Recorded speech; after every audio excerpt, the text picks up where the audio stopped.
Until the last call before my death, I realized that Jiangsu hated me to the bone. He said, "Li Yu, every penny you've thrown my way disgusts me.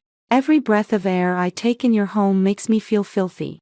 Only when you're dead will the humiliation you've inflicted on me truly disappear." When I opened my eyes again, I was back at 21, and my parents were beaming with delight, suggesting that Jiangsu and I get engaged first, and marry after graduation. When I returned home, I looked at Jiangsu's coldly handsome face, which was filled with forbearance and reluctance, and smiled gently. Turning to my parents, I said, "Mom and Dad, free love is all the rage now.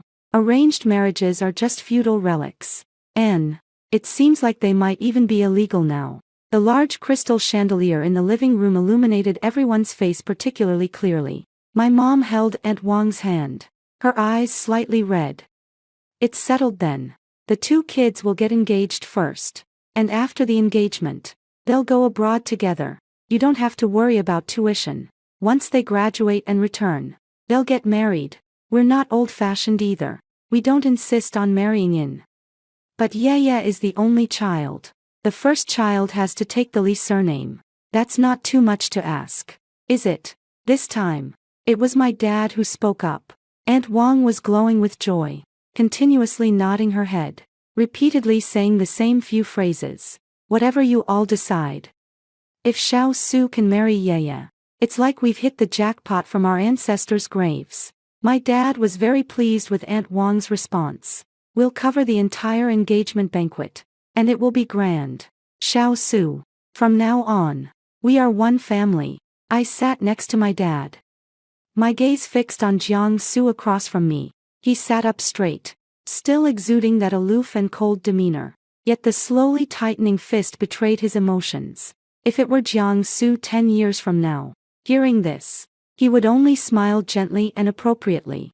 At this moment, he faced my mother's eager inquiries and plans, only responding with a faint his gaze fixed on the rim of the glass in front of him, as if studying the watermarks on it. "Xiao Su, what do you think?" my dad asked again. Only then did he raise his eyes, his lips barely managing to curl into a stiff smile, his tone flat. "Just listen to what uncle and auntie arrange." My parents thought he was still young and that such shyness and awkwardness were only to be expected. Only I, the one who crawled back from hell, can understand the nearly boiling humiliation and icy hatred beneath his perfect disguise. Jiangsu was brought to my house by Aunt Wang in his second year of junior high. Before that, the hardworking and pragmatic Aunt Wang had been working as a nanny in my home for 3 years, and my mother was very satisfied with her. Upon hearing that she had a son studying at No. 1 middle school, my mother and she had even more to talk about, because I was just a magic pill, truly lacking in any learning or skills.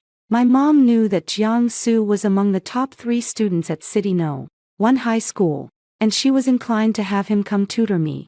The first time I saw Jiangsu, he was wearing the City No. 1 high school uniform, standing straight with a cold gaze, possessing a stubbornness that set him apart from all the other boys around me. Just from that one glance, I felt he was different.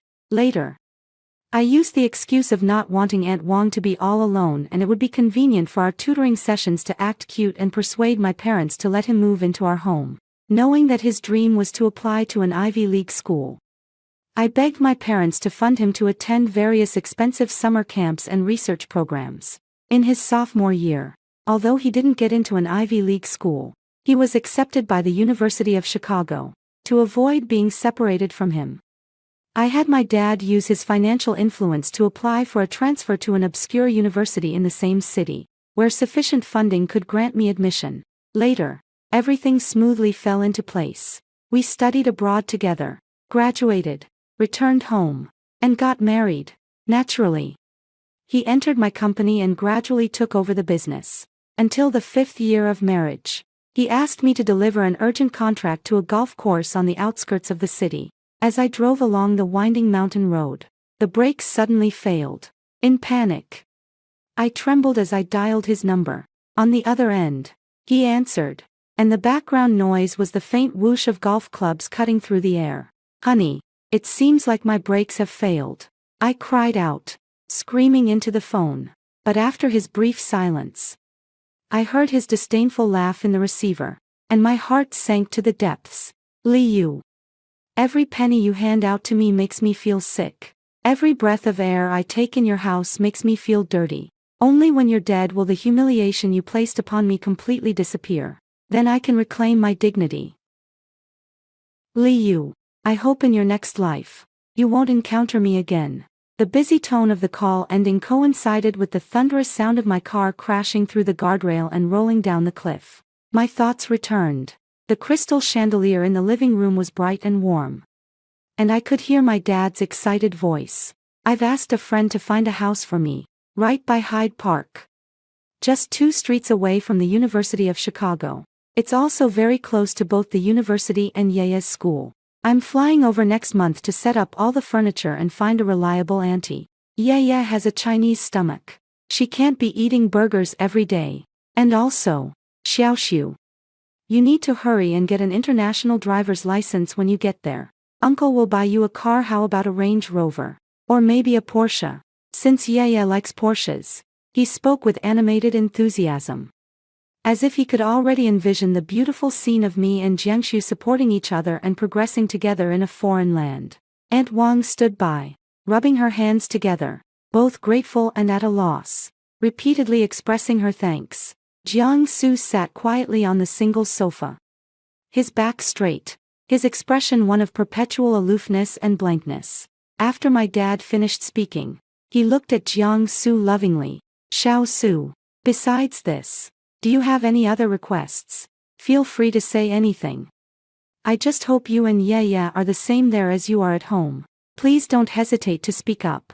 Jiangsu raised his eyes, those typically cool and distant orbs now appearing particularly serious, as he carefully considered his words. Thank you, Uncle Li.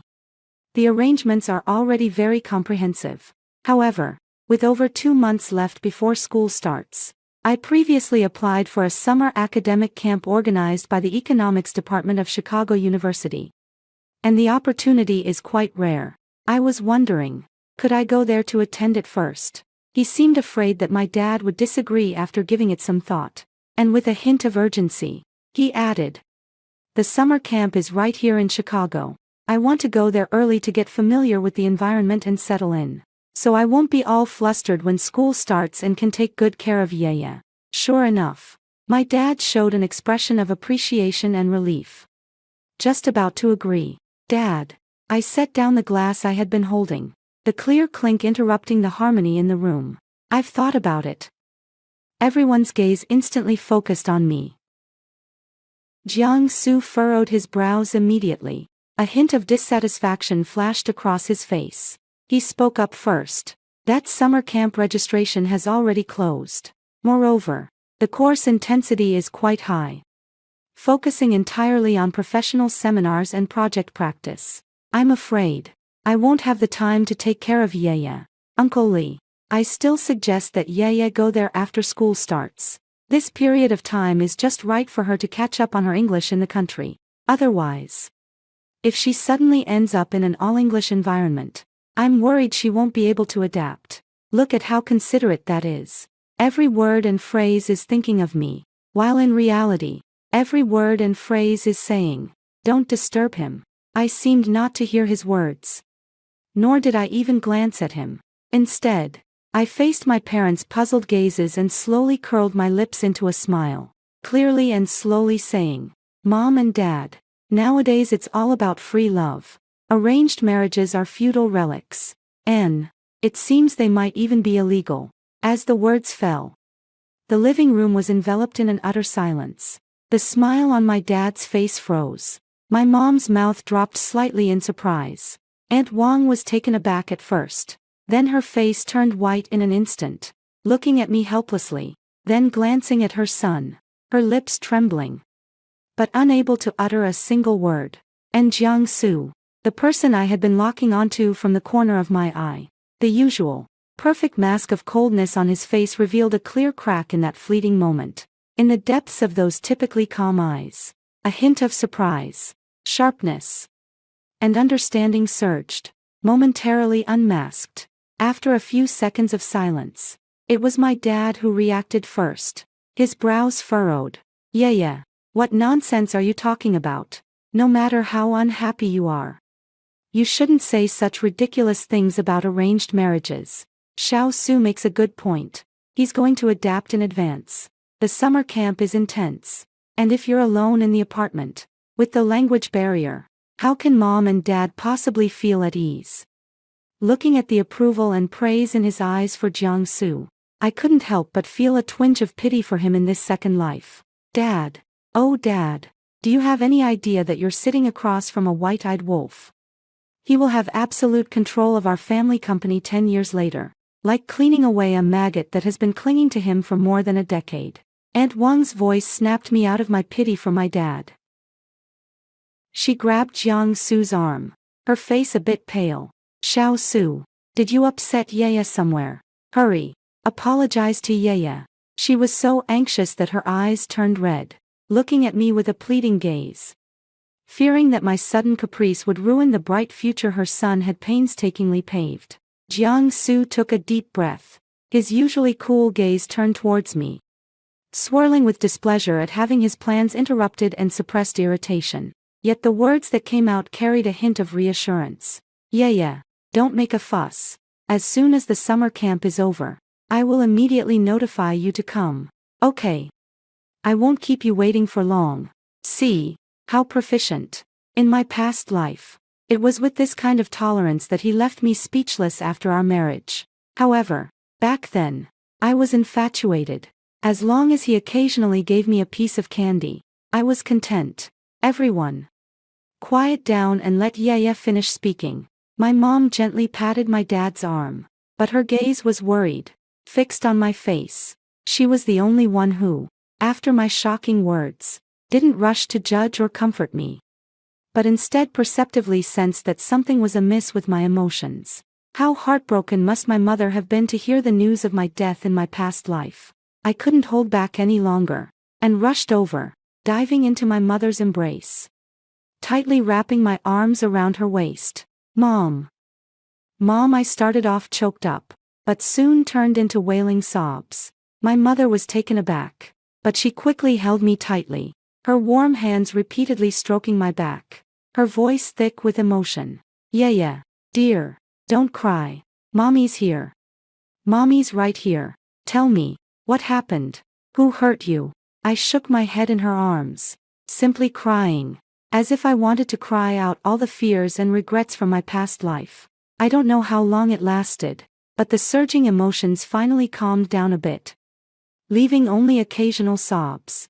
I lifted my head from my mother's embrace, my eyes swollen and red, and looked toward the several people in the living room, each with different expressions. My gaze swept over Jiang Su's still perfect face, which now sent chills down my spine, and finally settled on my parents' faces, filled with worry and confusion. I wiped my face fiercely with my sleeve, stood up straight, and though my voice still carried a heavy nasal tone, each word was crystal clear, echoing in the silent living room. Dad, Mom, you've really overthought this.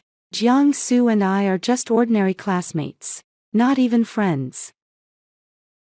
After all, Jiang Su has never publicly acknowledged that I am his girlfriend. So, I don't plan to transfer to Chicago anymore. I don't want to get engaged to Jiang Su. I want to stay in the country. Also, I hope Jiang Su can move out. I'm already 20 years old. Not a child anymore. Dad, you pulled this stunt again today. How do you expect others to see me? I watched Jiang Su with a hint of vengeful pleasure. Doesn't he think I've insulted his dignity? Doesn't he feel dirty every second he spends in my house? I've given him the opportunity to regain his dignity and breathe fresh air. Jiang Sun was young and impulsive. After hearing what I said, he threw out, "Li Yu, don't regret it," and left with his mother without looking back. I will never regret it, and I will wait for the day he regrets it. After their figures disappeared from my home, I turned to my father and said, "Dad, let's stop all financial support for Jiang Sun. Our family has already funded him for 2 years of college. We have been more than generous. And studying abroad shouldn't cost us any more money. My dad frowned and looked at me inquisitively. Are you throwing a tantrum or are you serious? I'm serious. I don't like him anymore. Don't train him as your future son-in-law. What a shame. My dad shook his head. He's smart, determined, and has potential. You can't rely on him. I was planning to groom him to help you, even if he doesn't become a son-in-law. Could we sign an agreement to have him come back to work for the company after he finishes his studies? No, I said decisively. He's proud and arrogant. He might think that being supported is a humiliation. I think he should want to rely on himself more. Why should we spend money that might not be well received? If he holds a grudge, wouldn't that be planting a bomb in our family? My mom also frowned in agreement. That kid's thoughts are a bit too cold and hard. I seized the opportunity. Dad, instead of always thinking about how to cultivate outsiders, why don't you consider how to turn me into a qualified successor? My dad laughed in anger. Haven't I trained you? It's you who refuses to learn. If it weren't for the fact that you really... He looked me up and down, shook his head, and didn't say anything more to put me down. Well, I admit that in recent years, I really only thought about how to attract Jiangsu's attention. I looked him in the eye and said, as long as you promise not to fund Jiangsu a single cent anymore. I will intern at your company during the summer after my sophomore year and I want a position as the executive assistant. Thinking about being the executive assistant under my dad's watchful eye every day, I switched to another position. Just give me a job as a personal assistant.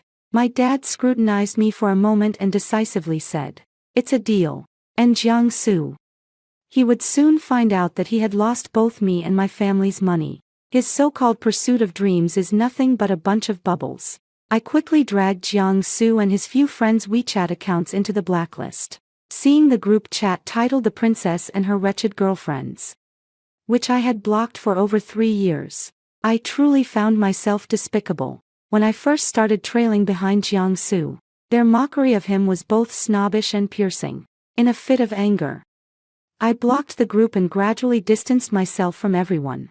It wasn't until this moment that I realized, after all these years revolving around Jiangsu, I was left with not even a single plastic sister to argue with. By some twist of fate, I lifted the block and tentatively sent a message. Hi. Almost immediately, a cartoon cat avatar replied in a flash. Then the screen was flooded with exclamation marks. I pressed my lips together and typed a line. I told Jiangsu to get lost. The messages paused abruptly. 2 seconds later, a more intense barrage of exclamation marks flooded in. Jiang Cici, have you been possessed or did you wake up after drinking fake liquor? I held my phone and laughed. To prove I haven't been possessed. Shall we meet at Yunqi Mountain Villa? The group name was instantly changed to Miss Lee's brain finally made a comeback. And a chorus of replies flooded in. Let's not leave without seeing each other. As the car drove into the underground parking lot of Yunqi Mountain Villa, Jiang Cici, with her sharp eyes, pointed to a few figures just getting out of an Audi A6 not far away and exclaimed, "Oh my, Liu, isn't that Jiangsu and his sycophants? Didn't you say?" Her eyes held a threat. As long as I said yes, she would definitely turn around and leave with the others. I peeked out and saw Jiangsu and his few roommates. After receiving his offer from the University of Chicago, Jiangsu applied to cancel his enrollment. He must have shown up here to say goodbye and celebrate with his roommates in advance. I cursed under my breath about the persistent ghost. I hurried to inform my dad to quickly find someone to bring back the Audi A6 that was given to Jiangsu. He also noticed our eye-catching car and slightly furrowed his brow. Such bad luck. Didn't check the lunar calendar before going out. After hanging up the phone, I didn't hide my disgust. Should we change places? The girls exchanged glances. Zhou Wei decisively pulled out the car keys. Change what? There are only a few places in Lingjiang worth visiting.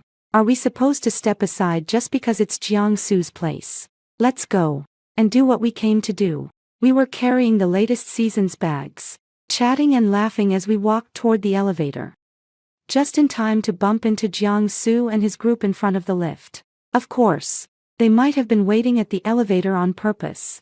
The one beside him, Zhang Hao noticed us coming and immediately winked at his buddies, nudging Jiang Su with his elbow. Su Gu, that's impressive. We just arrived. And Sister Yu runs into us right away. Such clinginess. Another guy chimed in with a chuckle. Exactly. Sister Yu is really in love with Su Gu. She follows him everywhere. Jiang Su's expression was calm, but his gaze on me was tinged with displeasure. Li Yu. What are you doing here? I crossed my arms, too lazy to even glance at him. Is this villa owned by your family? You can come. But I can't. I lifted my chin, indicating that the elevator door had opened. Please step aside. Good dogs don't block the way. Jiang Su's jaw tightened, his voice deepening. Li Yu. I directly walked past him, stepping into the elevator first. My group of friends followed in succession, each holding their heads high, not casting even a sideways glance at Jiang Su and the others. The elevator ascended to the magnificent lobby. We deliberately slowed our pace and indeed saw Jiang Su walking straight to the front desk, pulling a card from his wallet and handing it to the staff. His tone flat. Book 4 Deluxe Suites. I squinted my eyes and nudged my best friends. Ready for the show. Yunqi Mountain Resort is one of the luxurious resorts in Linjiang City, with standard rooms averaging around 1,000 per night.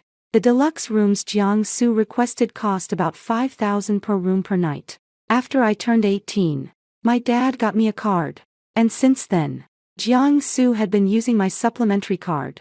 However, I deactivated that card yesterday. The receptionist took the card, operated it a few times on the POS machine, and her professional smile turned slightly awkward. She tried again, then looked up and revealed her professional smile. Sir, I'm sorry. This card shows transaction failed. Would you like to try another card or use a different payment method? Jiang Su's calm expression suddenly froze. The people behind him, including Zhang Hao, were also stunned. My group of best friends was equally impressive. Zhou Wei exaggeratedly exclaimed. Is the threshold for Yunqi Mountain Villa so low now? Are they so bold as to come and freeload without money? Jiang Su suddenly turned to look at me, his gaze sharp as an ice blade, filled with the anger of being publicly humiliated and a hint of disbelief. Li Yu. He gritted his teeth. Is this your revenge? I crossed my arms and met his gaze, revealing a smile devoid of warmth. My card. I can stop using it whenever I want. What? You've gotten so used to spending someone else's money that you really think it's yours.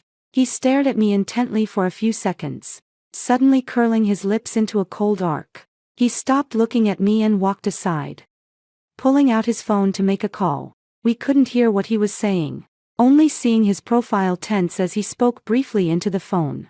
After hanging up, he stood in place for a minute before walking back to the counter. He no longer attempted to use the card but directly opened his Alipay app, holding the payment code up to the scanner. With a soft ding, the front desk lady's voice rang out again. Sir. Payment successful. The total is 19,996 yuan. Here is your room card. Jiang Su took the room card without glancing at us again, striding straight towards the elevator with his group of friends who were still exchanging glances. His back was stiff and upright, like a dog trying to hold itself together. TSK. Zhou Wei shook her sunglasses in her hand and commented. Looks like our Jiang, the campus heartthrob, has richer roots than we imagined. 20,000. And not a blink. I smiled lightly and didn't respond. Deep down, I felt that Aunt Wang would be better off raising a barbecued pork than him. Let's go. I linked arms with Jiang Cici and Zhou Wei. Let's not allow unimportant people to ruin our vacation mood. The strawberry shed was sweet and warm. Jiang Cici and I had just picked half a basket when we saw Jiang Su's 3 roommates swaggering in at the entrance. Jiang Cici and I exchanged glances, both of us showing irritation and disdain. How could we run into them everywhere? Moreover, I squinted and observed them for a while. They didn't seem to have good intentions. Zhang Hao led the way, with the other 2 flanking him on either side, seemingly trying to persuade him in hushed tones. But he shrugged them off. He walked straight up to us and blocked our path, with his arms crossed and chin slightly raised. Zhang Hao opened with a confrontational tone. Sister Yu, is it appropriate for you to treat Brother Su this way? I gently rubbed the bridge of my nose, realizing it was all my fault for spoiling Jiang Su and his group of roommates with my fondness. Who would have thought that the person who first tried to win my favor by exploiting every opportunity would end up being so domineering in front of me? Sure enough, one shouldn't give him too much face. He continued on his own. First, you froze his card, and now you're sending someone to tow his car. Brother Su is not your family's Livian son-in-law. Don't you think your economic control tactics are a bit too? He deliberately paused, leaving the unpleasant implication hanging in the air. I understood at once. My dad moved really quickly. It seems that Audi A6 has already been taken away. Jiang Su is not here. Is he off to return the car keys? Sister Yu. It's not that we brothers are meddling. We've all been watching how you've pursued Brother Su over the years. It's not easy to bare your heart and soul. He changed his tone, laced with both regret and a warning. Now that it seems you're finally on the verge of achieving something good. Do you really want to do this? Aren't you afraid you'll truly annoy him and leave him feeling cold-hearted? He spread his hands, feigning concern for me. A man like Brother Su, with good looks, talents, and a bright future. If you mess this up, finding someone of the same caliber again would be as hard as searching with a lantern. Take my advice. Know when to stop, and know when it's enough. The two roommates beside me exchanged uneasy glances and awkwardly tugged at Zhang Hao. But he shrugged them off.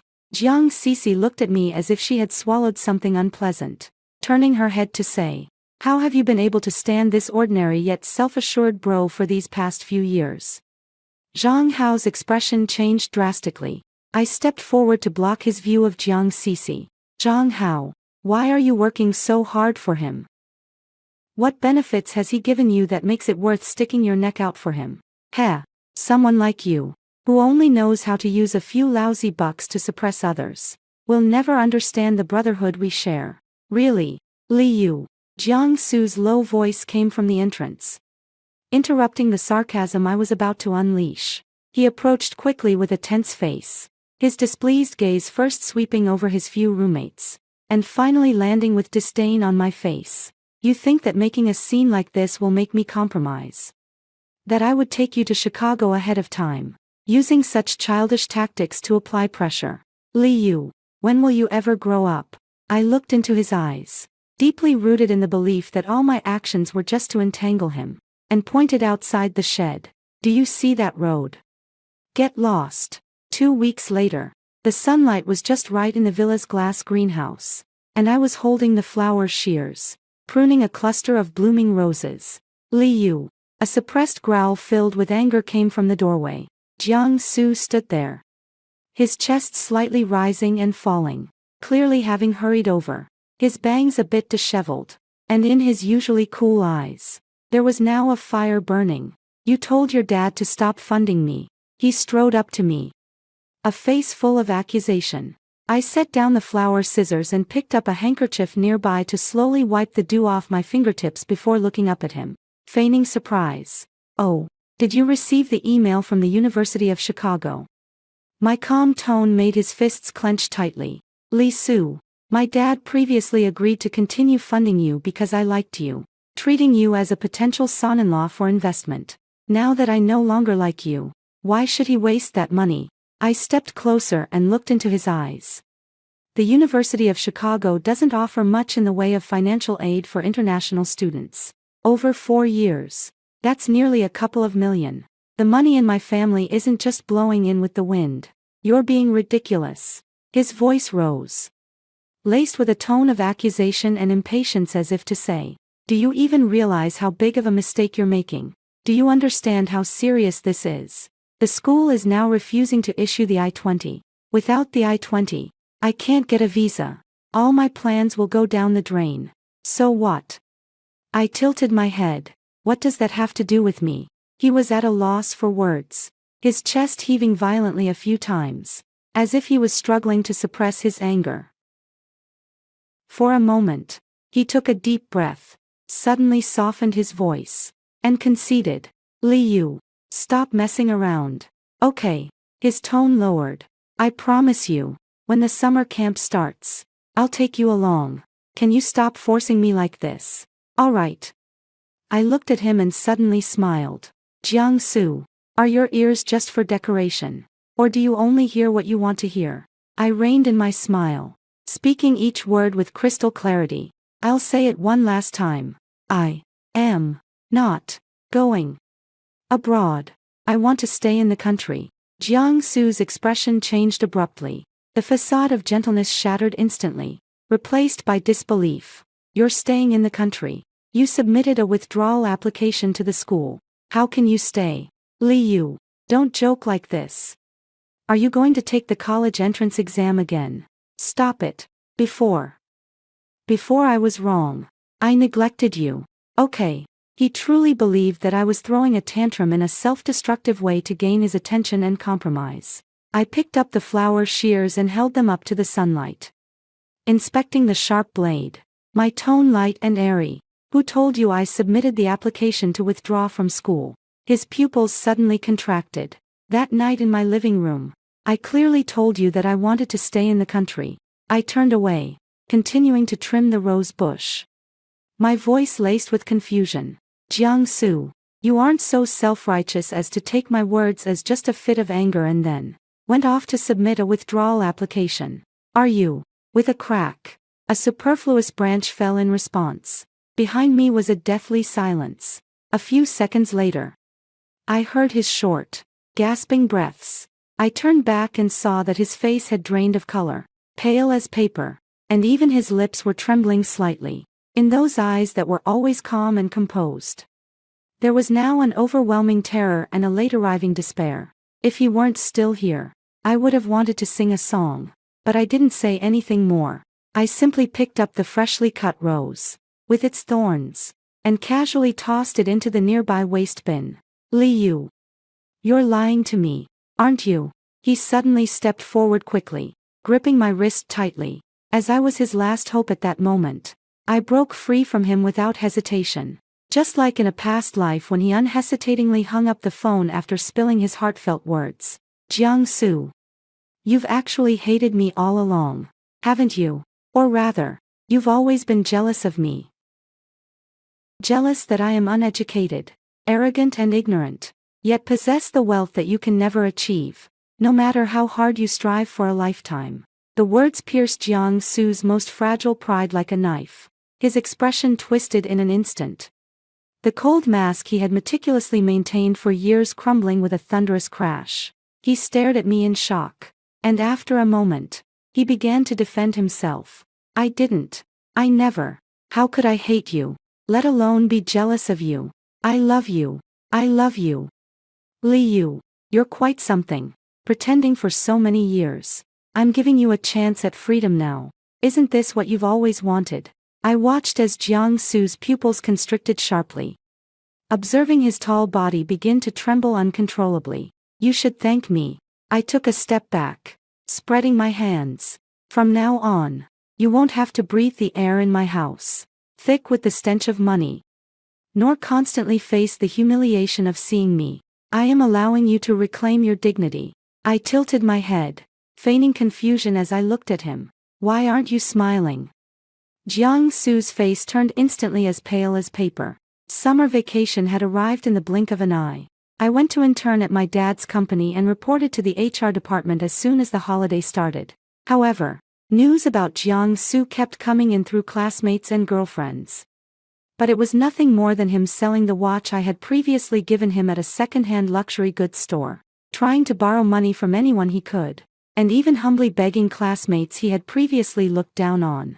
Listening to these pieces of news, I found it simply ridiculous. But what I didn't expect was that, after I had said such stern words, Jiang-Su would still show up in front of me with a shameless face, accompanied by his mother, Aunt Wang. He has changed.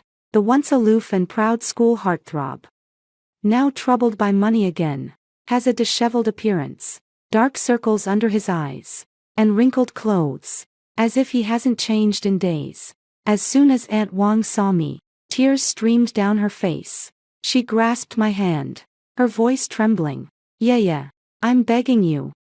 Please don't ruin him. I pulled my hand back and looked at her calmly. Aunt Wang, Jiangsu is a man of integrity. Giving him money would only harm him. Aunt Wang was stunned, seemingly not expecting me to respond like this. Just then, Jiangsu, who had been silent all along, suddenly spoke up. Bone and spine. Dignity. Jiangsu, who had been standing like a wooden man, suddenly scoffed. He lifted his head, and his eyes, once as cold as distant stars, were now bloodshot, locked onto me with a haunting mix of despair and madness swirling within. Li Yu. His voice was hoarse, yet carried a strange certainty. You really have come back. My heart skipped a beat as I looked up at him, only to meet a pair of eyes filled with resentment. What are you talking about? I frowned. Stop pretending. He tugged at the corner of his mouth, a twisted smile on his face. I'm back too. My heart raced wildly, but I forced myself to stay calm. Jiangsu, what nonsense are you talking? Have you gone insane? Am I crazy? He laughed softly, but his gaze grew colder and colder. One time of ruining me isn't enough for you. You want to ruin me a second time. Do you want to know how I came back? I didn't say a word, yet he continued on, his voice growing more and more agitated. I was so discreet.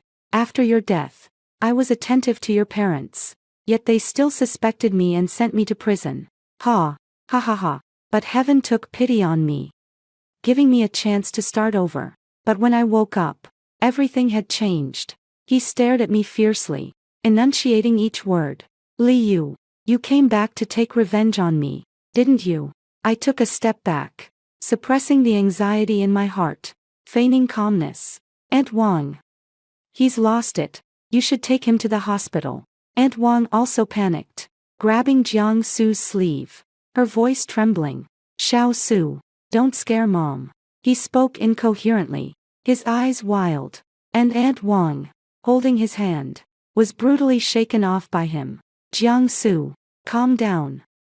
I forced myself to remain composed, but my heart was racing fiercely. Calm? How can you expect me to be calm? His eyes were bloodshot, filled with resentment. You destroyed everything I had. How can you expect me to stay calm? Li Yu, admit it. You came back for revenge. You want to drag me back into the mud, don't you? I suddenly stood up and walked over to Aunt Wang. Aunt Wang, hurry, take him away. He's not sober. He needs to see a doctor. Leave. Let's go to hell together. He screamed, his hand sharply reaching for his pocket. A flash of silver light. I couldn't even see what it was. I only felt a tremendous force come from the side as Aunt Wang threw her entire strength into pushing me aside. Thud. It was the sound of a blade piercing flesh. Time seemed to stand still. Jiangsu stood frozen in place, the crazed expression on his face solidifying. He looked down in confusion at his own hands. The fruit knife he was holding was almost completely plunged into Aunt Wang's chest. Aunt Wang opened her mouth as if she wanted to say something, but only blood and foam gushed out. She looked at Jiangsu, her eyes devoid of hatred, only filled with endless sorrow and pleading. And then she softly collapsed. Mom. Jiangsu let out a piercing, inhuman wail, releasing his grip as he futilely tried to cover the gushing wound. His hands and body instantly covered in warm, sticky red. I quickly ran out to call the police while he wasn't paying attention to me. Jiangsu, who had chased after me, was firmly pinned to the ground by the security guard who had arrived just in time. His face pressed against the cold floor, but his eyes still fixed on me, filled with unbearable curses. His tears, snot, and blood smeared all over his face. The once cool appearance of the school's top student had completely shattered at this moment, revealing the most grotesque and despicable core underneath. When Aunt Wang was lifted into the ambulance, she was already silent. I was supported by the police and my parents, watching Jiangsu, covered in blood, being dragged towards the police car like a dead dog by two officers. All right. Yeah, don't be afraid. It's okay. It's okay. I hugged my trembling mother, who was terrified, and rested my head on her neck. Yes, Mom. It's okay now. From that day on, I would stay close to them. A year later, Jiang Su was found guilty of intentional homicide. But the judge, taking circumstances into account, sentenced him to a death penalty with a 2-year reprieve. Jiang Su chose not to appeal. Although I was somewhat dissatisfied with the non-execution of the death sentence, I felt powerless. As I walked out of the courthouse, I sincerely hoped that Jiang Su would, like in his previous life, die in prison, never come out to harm others.